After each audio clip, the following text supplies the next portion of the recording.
কিভাবে পরিবারের পাশে থাকার আশ্বাস দিলেন? কে আশ্বাস দিলেন? একটু আস্তে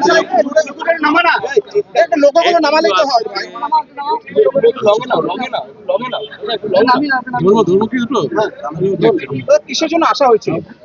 বিষয়টা হচ্ছে যে ভোটার তালিকা সংশোধন এবং পরিমার্জনের যে প্রতি বছরের স্বাভাবিক প্রক্রিয়া থাকে সেটাকে এসআইআর এর মাধ্যমে নির্বাচন কমিশন এবং কেন্দ্রীয় সরকার অস্বাভাবিক করে তুলেছে এবং তার সাথে সাথে বিরোধী দলনেতা বাংলার এবং বিজেপি নেতারা যেভাবে হুমকি দিচ্ছেন যে 1 কোটি মানুষের নাম বাদ হয়ে যাবে, রোহিঙ্গা বাদ হয়ে যাবে এবং বাংলাদেশ থেকে আসা অনুপ্রবেশকারীরা বাদ হয়ে যাবে, এই যে আতঙ্ক ছড়াচ্ছে এতে বহু মানুষ কিন্তু আজকে ভয় রয়েছে এবং সেই ভয় থেকে সেই আতঙ্ক থেকে ইতিমধ্যে আমাদের প্রায় 17 জনের মতো মানুষ এই এসআইআর এর আতঙ্কে প্রাণ হারিয়েছে এবং ইনিও তাই যে দু সালের যে ভোটার তালিকা সেখানে তার সাথে ওনার নামের মিল ছিল না বলে উনি আতঙ্কের মধ্যে ছিলেন, সবাইকে বলছিলেন সেটা বলতে বলতে উনি মারা গেলেন হৃদরোগে আক্রান্ত হয়ে। এটা মর্মান্তিক এবং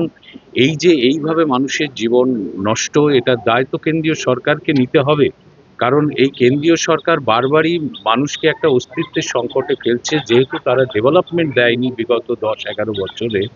তাই অস্তিত্বের সংকটে এই নরেন্দ্র মোদী অমিত শাহরা ফেলেন ভারতবর্ষের মানুষকে। নোটবন্দি থেকে শুরু করে এই এসআইআর দেখুন প্রতিটি পদক্ষেপ, নোটবন্দির সময় 100 মানুষ মারা গিয়েছিল লাইনে দাঁড়াতে দাঁড়াতে। আজকে এসআইআর ঘোষণা করেছে, আমরা বলেছিলাম যে এত কম সময়ে এসআইআর করা বাস্তবসম্মত নয়, 2 মাসে এসআইআর করে 3 মাস পরে ভোট, এটা কখনো হতে পারে না, এতে বহু প্রকৃত ভোটারের নাম বাদ হতে পারে। আমরা একদিকে এর প্রতিবাদ জানাচ্ছি, বিরোধিতা করছি যাতে প্রকৃত একজন ভোটারের নাম বাদ হলেও আমাদের লড়াই দিল্লি পর্যন্ত যাবে, আপনারা জানেন। কিন্তু এই যে মানুষগুলোর প্রাণ হারালেন, আতঙ্কে প্রাণ হারালেন, এর দায় তো কেন্দ্রীয় সরকারকে নিতে হবে। মানুষকে ডেভেলপমেন্ট দেওয়া সরকারের কাজ, মানুষকে ডেভেলপমেন্ট না দিয়ে তাকে একটা অস্থিরতার মধ্যে ফেলে দেওয়া, একটা আতঙ্কের মধ্যে ফেলে দেওয়া, একটা অস্তিত্বের সংকটে ফেলে দেওয়া, এটা এই নরেন্দ্র মোদী বা অমিত শাহ সরকার করে চলেছে। তাই আমরা ওদিকে প্রতিবাদও জানাচ্ছি এবং প্রাণ হারিয়েছে যিনি, তার পাশে দল সম্পূর্ণভাবে আছেন, মমতা বন্দ্যোপাধ্যায় আছেন, অভিষেক বন্দ্যোপাধ্যায় আছেন, সর্বতোভাবে আমাদের এখানে বিধায়ক আছে, আমাদের এখানে মিউনিসিপ্যালিটি আছে, আমরা প্রত্যেকে মিলে এই যে সন্তানহারা মা এবং তার একমাত্র ভাই রয়েছেন তাদের পাশে আমরা থাকবো। শতাব্দীরা বারবার বলছে যে আতঙ্কিত হওয়ার না করা, আমরাও বলেছে, কিন্তু আপনারা ওয়ার্ডে ওয়ার্ডে বা এলাকায় মানুষকে আতঙ্কিত হওয়ার জন্য কি বলছেন? একেবারেই না, এটা পরিষ্কার আমরা বলতে চাই, বাংলার সব মানুষকে কেউ ভয় পাবেন না, আতঙ্কিত হবেন না। তার কারণ হচ্ছে মমতা বন্দ্যোপাধ্যায় এবং তৃণমূল কংগ্রেস আছে, একজনও প্রকৃত ভোটারের নাম বাদ এখানে হতে আমরা দেব না। এই লড়াই আমরা রাস্তায় নেবেই চালাচ্ছি মমতা বন্দ্যোপাধ্যায়ের নেতৃত্বে, কেউ আতঙ্কিত হবেন না। শুধু যেহেতু এসআইআর প্রক্রিয়া নির্বাচন কমিশন শুরু করে দিয়েছে, আপনারা জেনে রাখুন বাংলার 80,000 বুথে তৃণমূল কংগ্রেস BLA 2 দিয়ে প্রতিনিধি দিয়ে এটাকে নিশ্চিত করতে চায় যে BLO যারা আছেন তারা নির্বাচন কমিশনের হয়ে প্রতিটি বাড়িতে যাবে এবং প্রতিটি মানুষকে এনুমারেশন ফর্ম ফিল আপ করবে। এখন হচ্ছে এনুমারেশন ফর্মটা প্রত্যেককে ফিল আপ করতে হবে এবং সেই প্রত্যেকে এনুমারেশন ফর্ম ফিল আপ করছে কিনা এটা আমাদের দল একেবারে 80,000 বুথে প্রতিনিধি দিয়ে নিশ্চিত করতে চায়। ফলে বাংলার সমস্ত ভোটারের পক্ষে, প্রতিটি ভোটারের পক্ষে আমাদের দল রয়েছে এবং মমতা বন্দ্যোপাধ্যায় রয়েছে এবং আমাদের দল রয়েছে, তাই ভয় পাবেন না।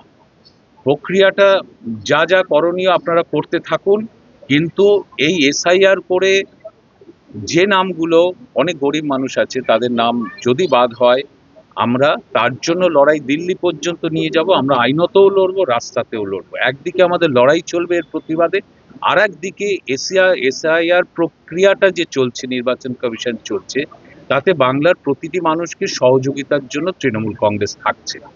ফলে চিন্তার কোনো কারণ নেই, কেউ ভয় পাবেন না। একজনকেও দেশের বাইরে বার করার ক্ষমতা বিজেপির নেই, এটা বিজেপির পৈতৃক সম্পত্তি নয়। এই ভারতবর্ষ, এই ভারতবর্ষ আমার, এই ভারতবর্ষ আপনার, এই ভারতবর্ষ সবার।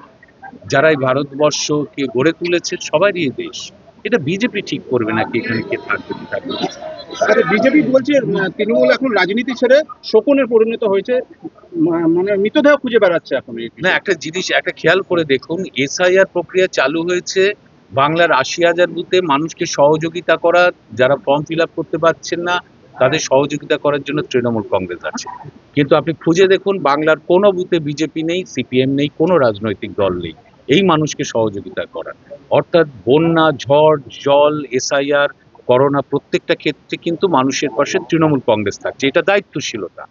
তেমনি যারা প্রাণ হারালেন তাদের পাশে গিয়ে তাদের পরিবারের পাশে থাকা এ তৃণমূল কংগ্রেসই করছে, এটা দায়িত্বশীলতা। এটা বিজেপি বা বিরোধী দলনেতা, পশ্চিমবঙ্গের বিরোধী দলনেতা বা বিজেপির যারা নেতা আছে এরা বাংলা বিরোধী, এরা বাংলার মানুষকে ভাতে মারতে চায়, পেটে মারতে চায়। এরা এরা ১০০ দিনের কাজ বন্ধ করে, আবাস যোজনার কাজ বন্ধ করে, কেন্দ্রীয় প্রকল্পের অর্থ বন্ধ করে দেয় যাতে বাংলার মানুষ যন্ত্রণা পায়, কষ্ট পায়। এদের সাথে মানুষের কোনো সম্পর্ক নেই। বাংলার মানুষের পাশে তৃণমূল আছে, তাই তৃণমূল তার দায়িত্ব পালন করছে। আজকে কি কোনো আর্থিক সাহায্য তুলে দেওয়া হলো? কারণ আমরা সব রকম ভাবেই এদের পাশে থাকব, এটা নিয়ে কোনো চিন্তা নেই। কারণ ছেলেকে হারিয়েছেন, তিনি শোকগ্রস্ত, মা রয়েছেন, ভাই রয়েছেন, তাদের পাশে সব রকম ভাবে তৃণমূল কংগ্রেস থাকবে। আচ্ছা, তবে